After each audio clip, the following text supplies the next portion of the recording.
See, this what happens when we don't do a show for weeks. Someone forget how we freaking do things. Bells and bells, what's going on, baby? We're back after a week off. I got Man Up. I got Joey here with me. Normally, Man Up usually have us already up here, so when the intro's done, we're already here. Yeah, Ben. Yeah. Funny story earlier today. You want to tell it? Said you want me to tell it? Go ahead. Joey accidentally butt dialed us, and they were making fun of me earlier. So just want to let y'all know that. Yeah, man. Yeah, dude, like I'm at work. Like, dude, like you're freaking breathing. It's like it just assumed you were at work. Just saying. So yeah, man. We're back after a week vacation. I lost some hair. Joey grew some hair. I'm telling you, a lot of stuff is going on here at Bells and Bells. If you all haven't freaking noticed, man, and there's a lot of stuff going on in the wrestling world there, Joey. I mean, there's a lot of stuff. I mean, it's insane about all this stuff that's freaking happening in the world of wrestling right now. I mean, yeah, it's pretty unreal. It really is unreal. But with that said, I'm a ring this bell, guys. We are starting the new series in the 90s, top 10 favorite 1990s tag teams. Joey, that's it. Yep, it's time to go with the next series of the 90s. This time, focus on the tag teams. For all you who kept trying to put tag team wrestlers, this is for y'all right here. This is truly for y'all. So we hope everybody had that tag team. Shout out to everybody watching us on YouTube, on the Facebook channel, and on Twitch. If you aren't subscribed to Twitch, do the thing over at Twitch, man. There's a link right there at the bottom of the screen. Twitch.tv/Bells and Bells. We're trying to build that up too. So man, so let's go ahead and get everything started here. We got here. Hey, what's up, man? Yeah. What's going on there, Platinum Swords? Yep. Yeah. I saw that he had passed away. One of my fellow belt brothers in the hobby. So absolutely, yeah. Got Nesha. Nesha is in the house. He's not working this week. I'm telling you, it's crazy. Oh man, yeah. Say his name and it freaking appears. Exactly. Nobody actually said his name. Yeah, but still, it doesn't matter. The dude just pops up on our shows like crazy. It's like the question is, Nesha, do you believe? I'm just saying, you gotta ask these questions. I mean, you gotta ask these questions. That's a good one. Now that's a good one. All right, do you believe? I'm just saying. All right, but yeah, so we're gonna jump into these top 10. As always, the rules say the same, guys. We're gonna count down from 10 all the way down to 1. Our favorite tag teams from the 1990s. Man, are we ready to get started? Yeah, go ahead and get that going. All right, so. Yeah, all right. So, like you said, we're gonna count down our favorite tag teams of I can't. Our favorite tag teams from the year 1990. So just like we did with the wrestlers, guys.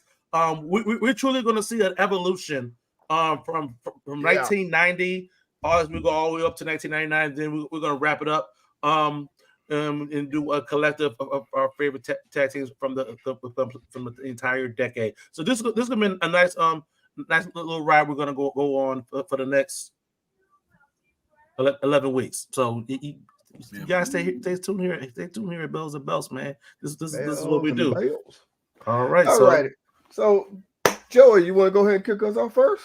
All right. Well, 1990, man. After thinking long and hard about it, is really underrated year for tag team wrestling. Still kind of pulling from the success of the 80s and all the great tag teams of that decade. 1990, we still had some great ones.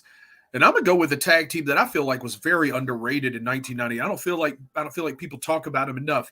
And I'm talking about Hercules and Paul Roma, along with the manager Slick, the Power and Glory. Nice, very nice, very nice. All right. I like this team. I don't understand why they don't get more credit than what they did, especially with Slick in the quarter. Dude, he was always fire, but this was Hercules kind of fell off and was underutilized. Roma was always underutilized. They were two talented guys. I think injuries kind of plagued the tag team later, but at this point they're pretty hot. Absolutely. Okay. All right. I'll go ahead and keep us going with my number 10. My number 10 is the second to last AWA World Tag Team Champions. I'm talking of Wayne Enos and Mike Bloom, the Destruction Crew. I think it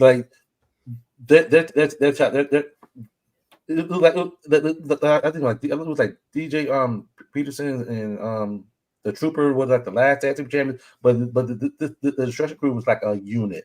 They tag team fluid and whatnot. After this run as world tag team champions, they went up to New York and started working with WWF. They saw them for the tag team that they were, and I got them at number 10. All right, and my first one I'm gonna say is a team that at first they were rivals, they were bitter rivals, I guess you could say. Something happened that bring them together. First they was tagging like in All Japan and stuff like that. Then they became known, I guess you could say, depending on how you put it, well known in WCW. But I'm talking about Miracle Violence Connection, and you see these guys right here, holding all of the belts. Go ahead. I'll let you finish before I dissect it. Okay. Yeah, as you see him holding NWA and WCW tag team titles. Man, good team, Yeah. Even though I know they won them, a little bit later, but you had to go ahead and bring that up. Do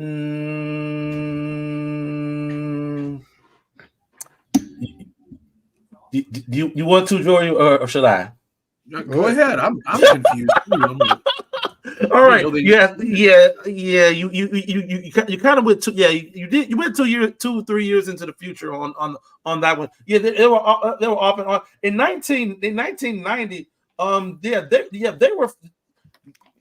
It wasn't prevalent in North America them as a tag team. On that front, I was just looking at a freaking graphic on Facebook of Dr. W. Bitch Preston Gordy in freaking War Games. I was looking at that. I'm yeah. I didn't even know they were a tag team in 1990. If they were, yeah. I'm just saying. All right. I think was this what you're doing? This what you're doing? Reaching at straws on this one? I'm just saying. Not yet. You sure? Okay. Not yet. All right, okay. You got next year here talking about that was too long ago. I don't remember that long ago. Okay. Got Malcolm M. He says Dr. Bam Bam. Doc and Bam Bam were a great team. Yeah. 2 years later. Oh boy, and you got someone agreeing with you here. I'm just saying, if I don't, I was where is Generic Jobber? If I didn't get you, Generic Jobber was. I'm just saying. No, don't see him yet. Only got a top 5 for 1990. Fair enough. So, all right. So, going back to Joey. All right, Joey. Go ahead, Joey. Okay. Number 9. This is a tag team. Hang. Uh-oh. Yeah, Joey got he got a little bit. They formed down south and then made their way up to WCW, and especially started picking up steam in 1990. And Steve Armstrong and Tracy Smothers, the Southern Boys. Okay. I was already a fan of these guys. I just feel like always been a big fan of Tracy Smothers, but this was before they were rebranded the next year to the Young Pistols. and then introduced from Wyoming. But at this time they came up through Continental and some of the southern territories and made their way into WCW and kind of hit the scene pretty exciting. So I was a big fan of these guys. Yeah, yeah. As I was preparing for, I wasn't a big fan. Like I loved Tracy Smothers' work. Overall, just I wasn't really big on Steve Armstrong in that tag team as a whole. So, but yeah. I hear you. They stayed in the U.S. tag team picture, in the 90s as well. So yeah, I got you, Joy. At number 9, going over to WWF, won the tag belts, took them into WrestleMania. I'm talking about the Colossal Connection, Haku and Andre the Giant. Andre's last run with the championship right here. I love the dynamic. Keep using Andre as an attraction. Haku being the workhorse of the team. And had a feud with Demolition over the tag team titles. I was hyped about that. I was hyped about that team. Especially find ways to keep Andre out there as an attraction. And I enjoyed Andre paintbrushing Heenan at WrestleMania 6. That was still freaking epic to this day. So I got the Colossal Collection at number 9. Isn't Haku the man Andre Giant said he was scared of?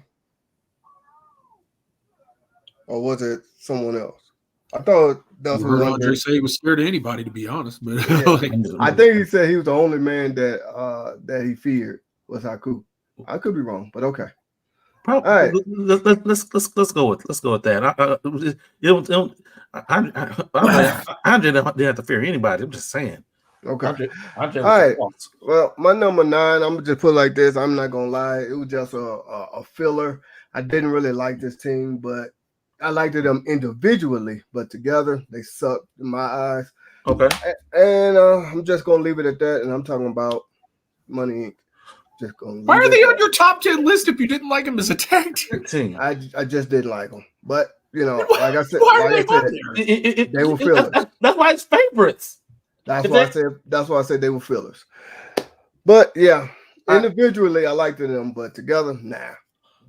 I'm good. All right. Yeah. What? Hey, that's just how I saw it. Wait a minute. Why are they on your list? Wait a minute. They didn't team in 1990. They weren't a tag team in 1990. Okay. Nestor got WTF. I don't know why she's saying that. But because they weren't a tag team in 1990. IRS wasn't even in the WWF in 1990. Who? Mike Rotunda was not in the WWF in 1990. They didn't have their run as Money Inc. In 1990. DiBiase was still on this freaking singles run. And Rotunda was Captain Mike Rotunda in WCW. Yeah. They ain't. They were tag team champions going in 1993. That's okay. Okay. Oh wow! All right. All right. No. All right. No. Platinum Source. He has top 5. That's what I'm looking at. If we're going by house. Yeah, right. I'm just saying. I'm just saying. It's like, geez. I didn't. Malcolm says I didn't do my 90s tag team work. Well, Francis Kelp, Malcolm, someone on the panel did. I'm just saying. Yeah. I'm just saying. All right. Joey, number 8. All right. This is another tag team that came together this year. They actually had a run with the WCW United States Tag Team titles in 1990. I'm talking about the Z-Man and Flying Brian. Oh, okay. I like this. This was the year Tom Zink came from the AWA, I believe, over to WCW. And really enjoyed him and Brian Pillman as a tag team for the little while they were in the short tag team title reign. Very much enjoyed it. Yeah, absolutely. for my number 8, Joey, I'm going to pick it back off of your number 10, and we're going to talk about Power Glory just a little bit more. Just All right. Bit more. So, yeah, like you said, yeah, Roma. I know Roma. Well, you know, he was a preliminary wrestler. Then they teamed them up with Jim Powers. They had a pretty good tag team as the young Stallions. Hercules was in the Heenan family, whatnot. Lost out of favor with that. But then came under with Slick and Power and Glory. I love that finishing move with the superplex and the splash. That was cool. I dug that. They had a good feud with the Rockers in 1990. I remember that because it was in that year that I went to a house show, and it was Paul Roma going against Martin Jannetty at the house show with Hercules in the corner, because that's when Shawn Michaels had that injury. And that took him out for a good portion of the year. So yeah. Power and Glory, yeah, very, very underrated. Very underrated. All right, man up. All right, my number 8. Now I will say this here about this particular team that was managed by Mr. Fuji, and when I say that, I'm pretty sure you know who I'm talking about. You know, they had great rivals with the Legion of Doom, Volkov, and can't think of the top of my head right now, Duggan, and they beat the Rockers at WrestleMania 6. I remember that much. And I'm talking about Orient Express. Okay. Like this team, you know, to me, this particular team here just, they were good. Like I said, I watched that match again with them at WrestleMania 6. It was a pretty good match. I advise everybody to go watch them one more time because, yeah, that was pretty good there. Okay. Go ahead. I'm trying to find. Okay. That's just a tag team that would never fly in 2024.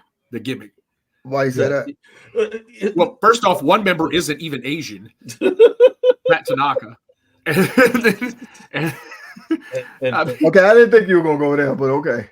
And then, well, it got worse after Sato went back to Japan, and then they put Paul Diamond under a mask in there as Kato. Oh man.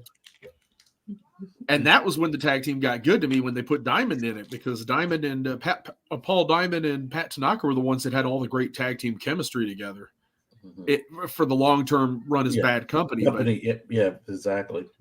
To me, I don't know. To me, Sato and Pat Tanaka did not have, to me, the same chemistry, and I think that was kind of noticed as well, which is why they replaced the one guy with Pat Tanaka under a mask. All right. Okay. All right. So, all right. I knew Joey had something to say over there. LOL. No, you ain't gonna put up that. This is the other comment. What she said. I did. No, you didn't. I did. No, now you do it. I did throw that up. I threw that up earlier. Yeah. We might have to come back to that one later on. Well, I'm gonna keep an eye on your list, man. Yeah, you're on notice today, sir. That was a different time in 1990, boy. I'm telling you, Orient Express. Anything else new? All right, go ahead, there, Joey. Number 7. All right, my number 7. I'm going to pull from the territories here. Okay. And this is a tag team that was pretty hot in Portland and in the CWA Continental or USWA. I guess USWA by 1990, and that's the Southern Rockers, Rex King and Steve Dahl. Long before the WWF botched them.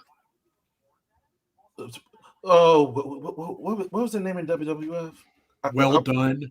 Oh, that's right. Yeah, I wasn't real botched familiar. About like the Beverly Brothers botched. Yeah. I mean, so yeah. At this point, I really enjoyed these guys. I always thought they had great chemistry and a great look as a tag team too. I never understood why people couldn't figure out on a bigger stage, could not figure out what to do with them. It kind of set the stage, Joy, as to what we how's that be in 2020. We're at the tail end of the 80s where we had some damn good tag teams, but we as we venture on, and as we will see as we go later into the 90s, how that level of continuity, precision, teamwork will dissipate as we travel along, and it's like, yeah. The less of emphasis that would have been, or like tag team wrestling isn't presented and shown in the same light. No. So yeah. Number 7 for me. I got Demolition. We were like I was saying earlier, they were feuding with the Colossal Connection, won the belts back at WrestleMania. And they added a third member of the team. Where's Crush in the picture? Yeah, I know, it's crazy. But yeah, they added Crush into the mix when I think Axe was injured at the time, but it still wanted to kept the team going. So that was the iteration that we saw going forward in 1990. Mostly Smash and Crush after a while, yeah. Exactly. I saw all 3 of them at that show I went to in 1990. It was a 6-man tag, Ultimate Warrior and the Legion of Doom versus all 3 members of Demolition. So that's nostalgia's sake, I got them at number 7. So. Alrighty, I also have them at my number 7, and I'm gonna beat the hell out of you, man up. Really? What? Really? What? This was the Demolition of 1990. I got the version from 1989, but it's okay, man up. It's okay. I wanted all 3 members. It's okay, man up. I'm just going to give it to you this way. I'm just going to give it to you. I'm trying to figure out what are you talking about here. But also too, I think what a lot of people probably don't realize too is they was believed to be the answer to the WWF's Road Warriors. Which I don't think really worked, but hey, to each his own is all I'm gonna say. I'm gonna get out. I'm gonna get out of this one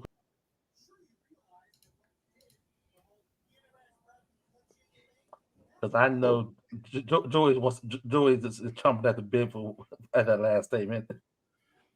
Oh boy! What they were supposed to be fan theories. It's not. Yeah, they were supposed to be. Nobody said they was. I said supposed to be. Supposed to be, but according to who though? Vince never said that. Yeah, they was. Okay. I don't see it, especially when they brought in the Powers of Pain, who clearly had the same look as the Road Warriors. You think they had the same? Say that one more time. The Powers of Pain. That's who they brought in that had the same look as the Road Warriors. Demolition didn't have the same gimmick. Well, I didn't say they had the same look. I didn't say they had the same look. I said to be the answer to them. That's what I'm saying. Semantics. It's like you're trying to bring your own version of something in. Right. Which is why I ain't saying the same look though. Well, go ahead. I mean, if they were trying to be like the Road Warriors, wouldn't they look like the Road Warriors? Wouldn't they have a similar gimmick? I don't make the decisions. Like the Powers of Pain, who they brought in. I get where you're going. I get where you're going, but I don't make those decisions. No, I'm just saying that's one of those things I think fans made up that if you watch any like shoot interviews with Bill Eadie or anybody like that, they never really were told anything about like they were supposed to come off like the Road Warriors or be anything like the Road Warriors. Matter of fact, it was what's his name? Moondog, the first Smash that was the one that kind of created the gimmick. And came up with the idea for it. Yeah. It had nothing to do with the Road Warriors. And that's why when he left the WWF, he was still doing the gimmick on the indies as Detroit Demolition without them, because he kind of came up with it and it was his creative and stuff like that. I don't know, man. I just don't see it that way, and I don't think that's true. Well, their old Malcolm saying that too as well. maybe by fans, maybe by some fans. Looking back at it, I don't see the comparison other than painted faces. Demolition. And the Road Warriors were far from the first people to paint their faces or do anything like that. Okay. No, that's not it. No, not painting faces. Well, what's the other similarity? What? Well, big white dudes. I mean, other than say that again.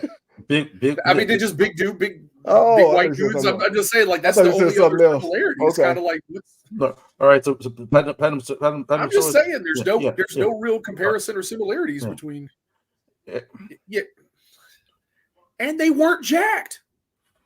They were just big guys. They were combined 5'67". Yeah, I feel like that. Powers of Pain were definitely other people see that as well. Blade Runners were looking like the Road Warriors. A bunch of tag teams were, but not Demolition. A lot of people see that as well too, though. So and I saw again, that's a popular fan thing that. Plus, Demolition knew how to freaking work. I'm just saying. So. Okay. That could be fact, but nah. I 100% agree. Demolition were far better workers, in-ring performers than the Road Warriors, in my opinion. Yeah, absolutely. I don't know about that one. Far better. What? I don't know about that one. I don't. Okay. I'd love to see some wrestling. I think Road Warriors was better than Demolition. I really do. And I'm not a huge tag team guy. I'm not. I mean, of course, I like some, but I'm not a huge tag team guy. All right, you open the door. You said you say the Road Warriors are better in-ring workers than Demolition. My opinion, yes. That's like saying Goldberg's a better in-ring performer than Steve Austin. Oh God, I ain't gonna go down that route. I ain't going that route. But I think Road Warriors are better than Demolition. That's the single comparison to what you're saying. No, it ain't. No, it's Road not. Warriors had very short matches where everybody just bounced off of them and sold for them, and they didn't really do many moves. Okay, they could barely wrestle. I'm sorry. I think Road Warriors was better than Demolition. On what basis? On all of it. I'm sorry. On all of it. In-ring psychology, the Road Warriors were better than Demolition? I'm sorry. No, Road Warriors are better. Hands down. And this is coming from a guy that's not huge into tag teams. Of course, I like some, and I do have my favorite. But when you hear me mostly talk about professional wrestling, I mostly 95% of the time talk about singles wrestlers. Okay. Now, of course, you might get a couple of singles wrestlers that come together as a tag team from time to time. But I'm talking about, I'm mostly a singles wrestler. So I'm sorry, Road Warriors are better than Demolition. Okay, Nestro agrees with you. Okay. And Platinum said, they were over. Nobody said they weren't over. We said better. I ain't talking about whether they over or not. No, that's different. But I'm just talking about in-ring performance. I think they way better. Sorry. I'm gonna put this in context. If you tell Demolition to go into the ring with a random tag team, it didn't matter. Excuse me. Give me 25 to 30 minutes and give us a great match. Yeah. They can do it. They can do the 10 out of 10. If you tell the Road Warriors to go lead the match for 25, 30 minutes, you're not gonna get that level of psychology. There's Platinum Swords comments though. Follow it up with his next comment. I haven't. Okay, go ahead. Right there. In-ring that is what I'm talking about. That's what I'm talking about. That you could be over to the moon, the famed Road Warrior pop, whatever. Inside the ring, bell to bell, with the person that goes to if they're not freaking enhancement talent, they're to feed you and get you over even more. Bell to bell, can you go? Can you lead this? Can you do this for 25, 30 minutes? Demolition can, Road Warriors cannot. Yeah. No comparison. Bill Eadie and Barry Darsow were far more polished in-ring wrestlers than Hawk and Animal on any comparison. Way more better. Mm-hmm. I mean, I just said way more better. Way more polished. Especially Barry Darsow was to me a far superior ring technician and a guy that could really go in that ring far better than even Bill Eadie, in my opinion. And still Eadie to me is miles above Hawk and Animal as far as wrestling ability. Mm-hmm. So I'm not saying Road Warriors can't be your favorite. Nobody's saying that. I'm just saying when you say better in ring, bell to bell, no, that's like, I mean, dude. That's like to me saying New Jack was a better in-ring performer than Shane Douglas or something like that. It's like, well, we all love New Jack. Like, I mean, but come on, man. Yeah, he's okay. He's Let me just go ahead and say like this seeing here. him swing weapons. I'm gonna go ahead and say this here. Save y'all some time. You're wasting your breath.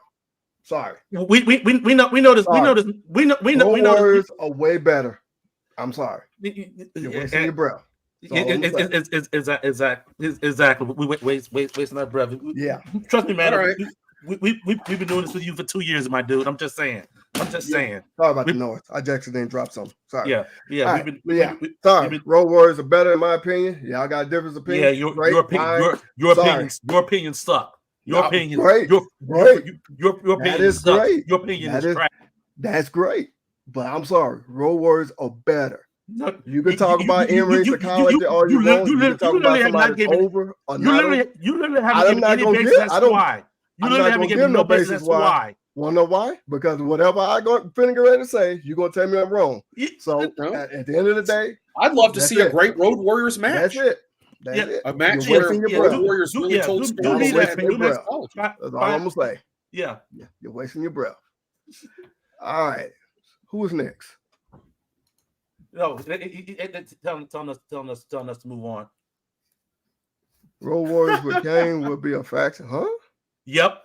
Spot on, Platinum Swords. Nah, see, Kane wasn't even back then. See, now he's just making up crazy scenario jokes and stuff. Exactly, crazy scenario. Just like that ain't no. What I just said is not a scenario. No, but that's not a scenario. No. What he's saying in your perfect world, Road Warriors and no, that ain't no perfect world. That's not no perfect world. See, now you're just throwing something out there trying to see if it stick. That's not a perfect world. I gave you my personal opinion. And now you want to just say it's man up. This is that right there is the perception that you have. Dude. Man, no, I gotta say, listen, you're wasting your breath, dude. You're wasting your breath. I know. I'm literally wasting your breath. I'm literally not even talking to you right now. I'm literally this is true. This is truly this is an assessment that's coming from the guest right there.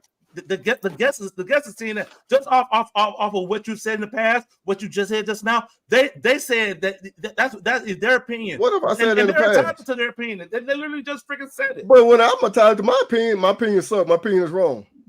You got no, we're just looking for examples. Exactly. Gotcha. No. Because all I literally said is. All I literally said was provide me a basis. And I already know no matter what I finger say, I'm wrong because you've done it before in the past. Try me, man up.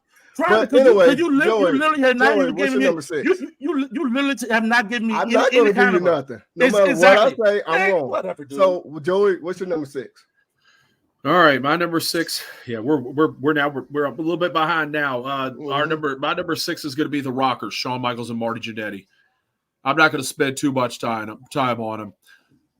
This was a good year for them. Unfortunately, they just didn't fit into the big picture. Unfortunately, with what was going on, and I think a lot of people got their tag title win right there over the Hart Foundation misconstrued as a plan for them to win the belts when I don't think it was. I think it was a test thing. They were originally testing it, I think, to see how the crowd reacted to it, but yeah, they were going a different direction. Yeah. Right. The Rockers were still great, though, in ring. The matches they were having were still pretty phenomenal at that point. Yeah. So, all right. We're at 6. Number 6. I got the Rock and Roll Express. This is like the tail end year of them. In the NWA. Robert Gibson's injury. Into that run. With them when Ricky started going singles after that, they were feuding with Midnight Express. This is after they did a quick run AWA in Memphis, as well. So and had a match with the Bulldogs in Japan, if I'm not mistaken, or somewhere like that. So yeah, they were doing all Japan too. yes, the Rock and Roll Express, even though they weren't in the NWA, they were definitely all over the place, still doing what they're doing, being a personification of tag team wrestling. Yep. All right. My number 6 is also the Rock and Roll Express. Okay. They began tagging, I think, in like 86, 87, whatever, something like that, somewhere around there. And I do like the fact that they was competing, whatever promotion, they was like right up there, or maybe even, depending on your perception, as the top tag team, excuse me. But yeah, I got them there because they've been all over the world, all over the place, and was doing their thing everywhere they went. Okay. All righty. Joe, next, I'm sorry, got LMAO. Great choice, Joey. Love the Rockers. Okay. Rock and Roll, another great choice. Okay. Yeah. Platinum Storm's got the Freebirds. Yeah. There we go. Sorry. Spoiler alert. Always like Hayes and Garvin. Mm-hmm. All right. Who you got there, Joey, for your next one? All right, my number 5, I have the Hart Foundation. Okay. This was after, 89 would see a lot of the year with Bret as a single, testing him out, seeing how he would do. They came back together in 1990, and we really got the last great run of them, winning the WWF Tag Team titles, of course, at SummerSlam from Demolition, and carried it the rest of the year. This was really the end of the Hart Foundation. 1990 was kind of their last hurrah leading into 91. Okay. Okay. All right. And number 5, I'm going to piggyback off your Platinum Swords. I got the Fabulous Freebirds. This interracial with Hayes and Garvin coming off their run as the World Tag Team Champions. They say they were still in the title picture in the NWA tag team scene. So yeah, I got the Fabulous Freebirds at number 5. That's when we had Gordy running in and out, back and forth too, participating. Mm-hmm. All right, my number 5 is going to be let's go and say the Steiner Brothers. They was listed as, even though I forget exactly. Well, okay, I can't remember off the top of my head, but they was listed as the tag team of 1990. I was going to say the 90s, but it was 1990 by Pro Wrestling Illustrated, excuse me. Okay. And they did not go wrong with that. Okay. Love the Steiners. All right. I'm sure we'll come back to them. Let's go out there. We got Nesha says another great team. Who are you talking about there, Nesha? Platinum Swords. I mean, excuse me, Malcolm. Sorry, got Doom. Okay. Here go Platinum Swords. Got Colossal Connection. I was happy for Bobby Heenan. You get Tago. He got them the year before with the Brainbusters as well. So yeah, that just a little caveat on that comment. But like I was saying earlier, I really did like how they incorporated Andre into the tag team scene with Haku as the workhorse of that team, because Andre was definitely limited at that stage of his career. Whew, yeah, super limited. All right, and Nestor says, now man, I'm getting better. All righty. And Joey, who you got for your next one? All right, for number 4, I have the Rock and Roll Express. Okay. I ranked them a little higher on this because we're talking about it in ring, bell to bell, there was still nobody like them. Yeah, absolutely. Nobody really could do what they do. And then the matches, like you were talking about, Cedric, with the Stan Lane version of the Midnight Express wrestling. Right. They had matches for the U.S. tag team titles. They had a lot of incredible stuff after returning their WCW. So they, I was still a huge fan of the Rock and Roll Express in 1990. And like they weren't really they were in the title picture, whatnot, but I guess they were past the phase of truly like running with them. With all the different teams that the NWA had at that time, whatnot. Yeah, like you, I truly appreciate the body of work always of the Rock and Roll Express, but at that point, I felt like they kind of treated them more as a filler team, whatnot. We need a good match. Put the Rock and Rolls and Midnights out there. It's gonna be freaking gold. But they truly didn't like truly roll with the Rock and Roll Express in 1990, and towards the end of the year, Robert had the injury, and then that was the end of that. Yep. So, and number 4, I had Doom, Sans the Mask, and adding Teddy Long. You had a hell of a combination. You had a hell of a combination with Butch Reed and Ron Simmons, dominant for the majority of the year as the World Tag Team Champions, feuding with the Steiners over the belts or whatnot. Then they definitely kept the grip of that world title scene in 1990. Boy. All righty, my number 4 is going to be the Road Warriors. Of course, we all know they won the tag team titles a year later, but one of the greatest tag teams ever, in my personal opinion. And wow, can't say enough about these guys. But yeah, some of the stuff that they've done, even New Japan and all that stuff. Yeah, great team. Okay, all right. Let's go out to the comments. Got here number 4. Platinum Swords got Demolition. They fell off for me in 1990 a little bit. Well, I'll say this, Platinum Swords, because they started title run number 3.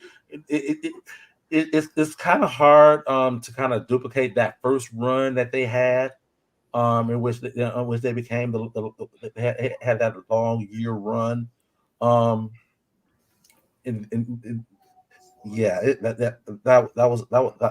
that's a tough one to copy. And they had to run after winning the back from the Brain Busters. Then they lost it to Colossal Connection.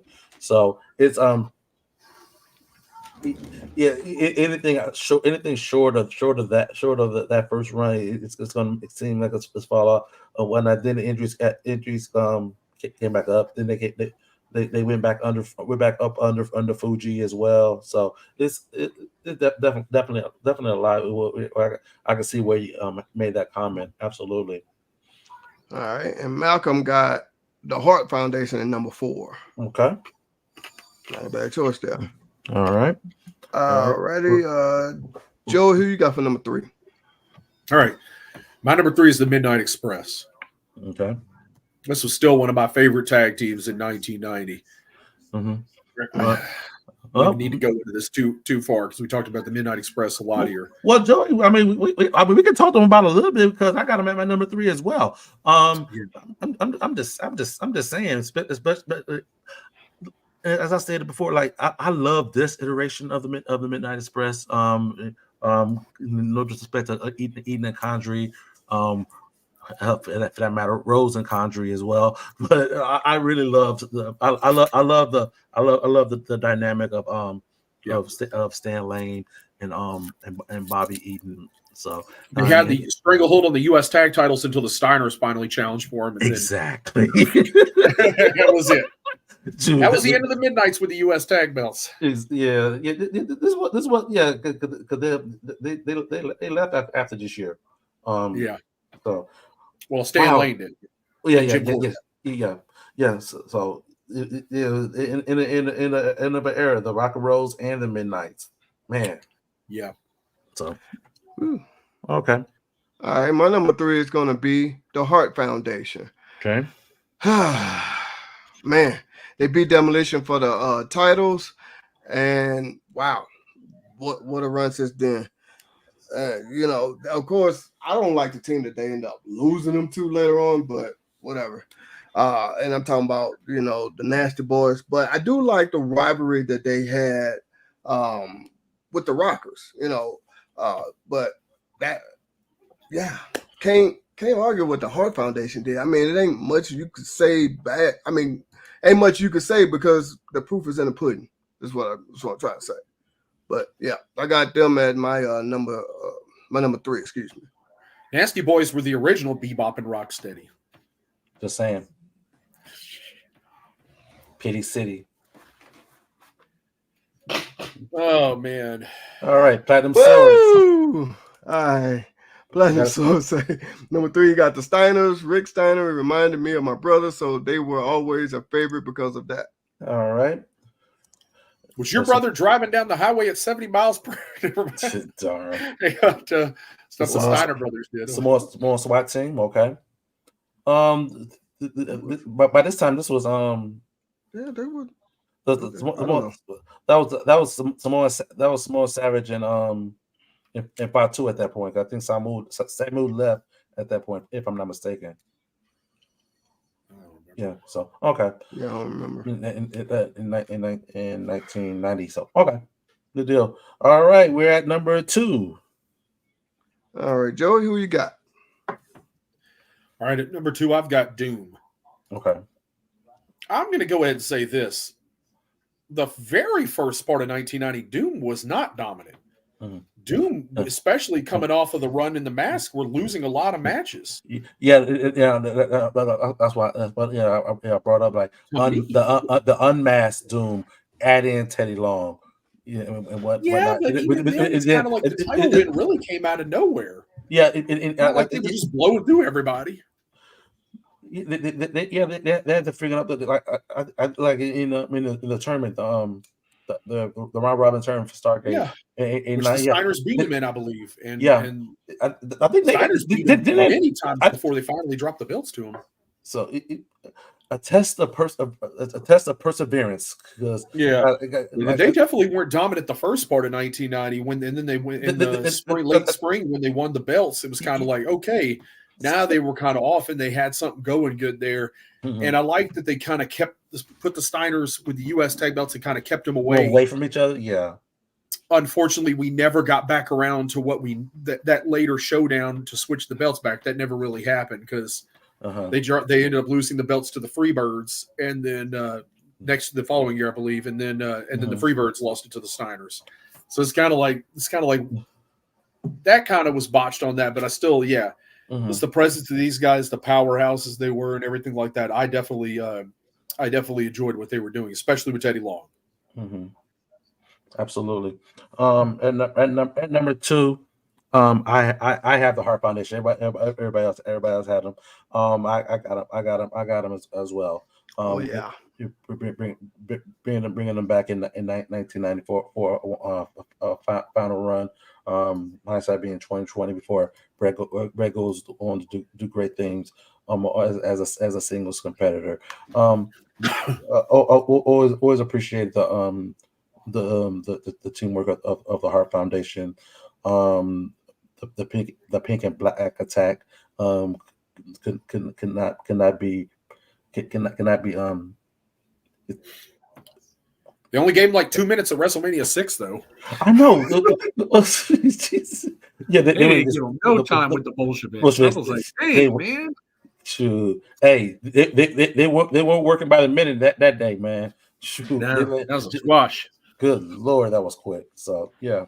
All right, my number 2 is going to be the Rockers. Even though they wasn't together that long in the 90s, yes, I said 90s, but they still was, a pretty good tag team in 1990. Their rivalry with the Hart Foundation and Demolition was some of the great work, period. And, I like I said before in the previous show, at that particular time, I was more of a fan of Marty Jannetty than I was Shawn Michaels. Now, hindsight being 2020, of course, now it's flipped. But I got to put the Rockers on there because they're one of my favorite tag teams. Alrighty. Oh, there we go. Alrighty. Malcolm says he got Road Warriors at number 2. Okay. So does Platinum Swords. Okay. And I'm sorry, Nash, I can't agree with that, but okay. You know, everybody has their pink. I'll rock pink, man. Never. I will never. I'll rock. I'm gonna find a pink shirt. I'm gonna wear pink next week just for you, Nesha. I got. It might be a dress shirt. It might be a dress. I got a pink dress shirt in there, and I'll pull it out. I might pull out. Actually, that shirt.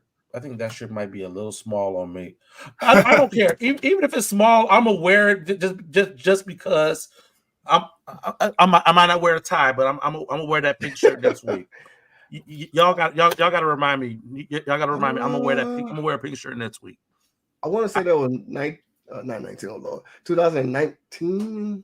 I think I almost got fired from a job because I wouldn't wear the pink council shirt that they wanted us to wear all month long in October, September, whatever. But really? Yeah. Wow. Did you wear a pink shirt every day to work for a month? Because cancer awareness and stuff, and they got upset, even though it had the company logo on it. Mm-hmm. But I was like, nah, I'm not wearing it. They got upset at me, and Okay. All right. All right. Go ahead. Number 2 for you. Number 1. Oh, okay. Number 1. He just did the Rockers. Yeah. Oh, okay. All right. We're at number 1. All right. Number 1, I've got the Steiner brothers. Me too.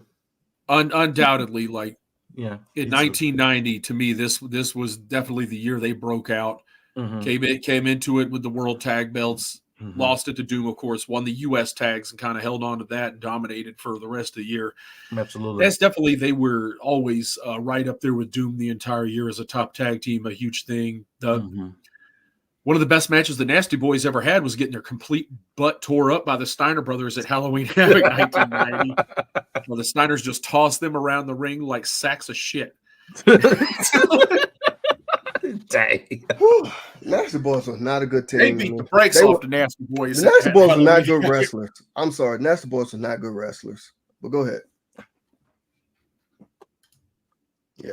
I was gonna say to Mikey, no, I won't. I won't. Come on, somebody out there. Come on, go ahead and give us your 2 cents on the Nasty Boys. They weren't on my list at all. Yeah, Nasty Boys suck. I'm sorry. I don't care. Sorry. And Cedric said his number 1 is also the Steiner brothers. Go ahead and bring his up. Yeah. All right. Yeah. I got the Steiners as well. Low key, I prefer the Nasty Boys over the Road Warriors. I'm just saying. Okay. I'm just saying. Everybody hate them. I prefer them than that. So, but that's here nor there. Okay. But yeah, the Steiners along with Doom, the faces of the tag team division, in the NWAs, Steiners truly like Joey said, set the foundation for what we now know will become a dominant run with them as a tag team. And the stuff they could do athletically together, nobody else was doing. Nobody was doing. In hindsight being 2020, Scott and Rick both them two dudes were freaking buff, strong, athletic, and whatnot. The stuff that they were doing with folks, whatnot. Yeah, you didn't see that type of stuff, man. You didn't. I don't think it was in 1990, Joy, but I forgot who had Rick on their freaking show. They jumped at Rick. Rick grabbed them, twisted him in there, and freaking power slammed off of somebody's shoulders. Yeah, they would do DDT. Scott would do a DDT off of a opponent on Rick's shoulder. Of course, Scott with the Frankensteiner, Rick Steiner with those high impact Steiner lines. Yes. Good Lord, man. They were tearing people's ass apart. And the bad thing is they could go. They could. Yes. They threw more suplexes than anybody else I ever saw in my daggum life in 1990. Yeah. So many long before Taz was throwing people in all these different suplexes. The Steiners were showing us suplexes we didn't even know were a thing. Exactly, man. They introduced that next level. Like, okay, we're muscular guys, but we can take this to a whole nother level. Yeah. So yeah. The very fact that Scott was doing those Frankensteiners and landing on his head every time. Hey, Hey, hindsight being 2020, man, that made that Steiner man make sense. Because like in his mind, hey, that's really how we got Big Papa Pump later. Oh man, so yeah, worth it. Yeah. All right, man. Up number one. All right, my number one is going to be Doom. Okay. Talked about him plenty of times. I don't understand why they can't. Well, they was a mask team at first, but whatever. And yeah, I do want to say once they unmasked and they got with Teddy Long, I don't know, maybe because Butch Reed was older and the injuries, I guess, maybe so. But I think they should have lasted a lot longer as a team, my personal opinion. But that's my favorite of 1990. Awesome. The reason they were under a mask, part of it was because of Ron Simmons. Because Ron Simmons was green before this, and Ron Simmons didn't have good faith. The reason they put a lot of wrestlers under mask in the first place when they're green into business is the fact that they don't have the facials and stuff, and they don't kind of have it together as an in-ring performer. Now, plus, Ron was a consummate babyface, so to get him in that heel persona for people to believe it and stuff like that, I think they went that route with it. Now, Butch, everybody already knew, but they kind of hid Butch too, so that would be a surprise, I think, later with it too. So there's definitely a method to the masks they put on him. And then the reason the tag team didn't last is the same reason they put the mask on Ron Simmons, because he was easy to come off as a babyface. Like, he just didn't. At this time, but still, you can switch the team to babyface as well too. Now, come on now, you can't just. You can, man, but whatever. It is what it is. How? But I'm sorry. How? Butch Reed is a babyface. I couldn't really see that. No, I can't see Ron Simmons as a heel. But nah, man, I'm sorry. I think you can. You didn't see Ron Simmons as a heel. You saw Doom. That's number Doom. 2. That was Doom number 2. That was, but still. You can switch that team as a babyface, but the reason they split the team up was to give Ron the babyface run. So but that's my point, though. I think they still could have stayed together, But hey, it is what it is. Yes. All righty, so Teddy Long wasn't going to be there because you can't have Teddy Long and be a babyface. No, and then. We see how that ended up working out. We see how Teddy Long ended up working out, though. Mm-hmm. So you could have.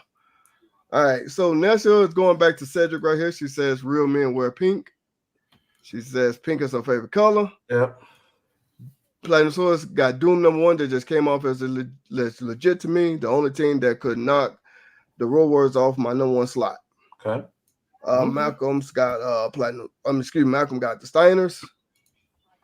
Platinum Source hated the Nasty Boys. Nesha said she liked the Nasty Boys. Platinum Source said you would, Nesha. Oh my God! Wow. Nesha says I have interesting taste. That's why, and Platinum Source laughing. Boy, we got arguments in the chat. We got arguments on the show. Boy, I'm telling you the truth, man. Steiners were strong enough to flip a human and just call it a suplex. Literally, they were legit strong. That's a big difference between some of the other teams we named. Yeah. Next said Teddy Long is the best GM ever. Okay. And of course, she's mimicking Ron Simmons, aka Farouk. well, shoot. This was like 10 plus over 10 years before he even became a GM. So, because I think longer than that. I want to say it was at least. But so it was a long time before he went freaking GM, because I think he went to WWF and did the little reffing as well. He was a referee. Yeah. So yeah. Well, no. At first he was putting up the ring. Then he became a referee. All the rest were putting up the ring at that point. So yeah. Yeah. All right, guys, we come to the end of this show. We thank everybody for coming along for the ride with us, as you always do. We thank everybody for their participation, the comments, everything. We're back to do this weekly. We appreciate everybody understanding us taking the week off. But we come at you with a very heated show today. And I have no doubt as we continue with our journey here into tag team wrestling in the 90s, 1991 will be just about the same. So I appreciate you guys. As always, we invite you all to continue to support us and our various platforms. Man up. Oh yeah, I want to say thank y'all for supporting us here on YouTube. We are growing and growing and growing, and we could not do it without y'all support, and we want to say thank you for that. Also, too, remember, when you watch us here on YouTube, we do more than just these 1 hour shows. We go to live events, we do belt unboxings, belt reviews, we do interviews, we do it all. Anything that's pertaining to wrestling, we talk about it here on Bells and Belts. Joey, what else can they do? I mean, nothing really. I hate wrestling, to be honest with you. I hate it. I'm trying to steal that Dirty Dango gimmick he was doing. Joey, come on now. You cannot hate wrestling. I'm just saying. Oh shit. Here we go again. Anyway, our Facebook group and also follow our Facebook page. Yes. Please go right now and follow the Facebook page. Yes, yes. Do it now. Do it now. Yeah, we try to get the Facebook group up to 100 followers so we can continue to stream on that platform. Shout out to those who are watching us on Twitch. We're gonna try to build up Twitch as well. Twitch.tv/Bells and Belts. You can follow us from over there. All right, guys. That does it for this week. Get back to the groove of things. We're gonna come back and do it again next week. For Man Up and Joy, I'm your boy Cedric D. We will see you guys here next week here on Bells and Belts. Yeah.